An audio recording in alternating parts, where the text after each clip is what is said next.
সেদিন সকাল 5টার সময় শীতের মধ্যে কাঁপতে কাঁপতে কাজে বেরিয়ে পড়লাম, কারণ আজকে আমাদের কাজ ছিল 1500 খানা পার্সেল প্যাকিং করার। আমাদের বলা হয়েছিল সকাল 5টার মধ্যে যেন কাজের জায়গায় চলে আসি। তা আমরা কাজের জায়গায় এসে দেখলাম যে তখনও পর্যন্ত একটা কোনো রান্না বান্না কমপ্লিট হয়নি।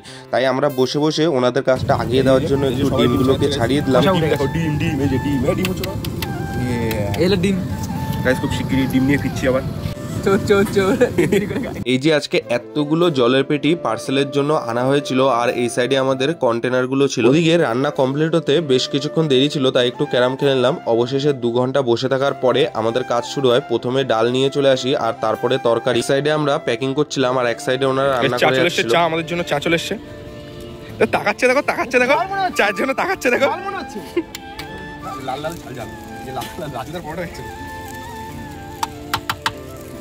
এরপর কয়েক গামলা ডাল আর তরকারি আমাদের প্যাকিং করা হয়ে গেলে সবগুলোকে এক জায়গায় করে পার্সেল করে পাঠিয়ে দিলাম। সকাল 5টার সময় কাজে আসার পর আমরা প্রায় সকাল 11টা বাজে, তখন আমরা টিফিন করি সকালে। 1000 লোকের প্যাকিং করার কথা থাকলেও আরো কয়েকটা পার্সেল আমাদের বেশি করতে হয়েছিল, তাই আমরা আবার খেয়ে দিয়ে কাজে লেগে পড়লাম। চলো আজকের ভিডিওটা এখানেই শেষ করছি। টাটা। তোমরা নিচে ক্লিক করে ফুল ভিডিওটা দেখতে পারো।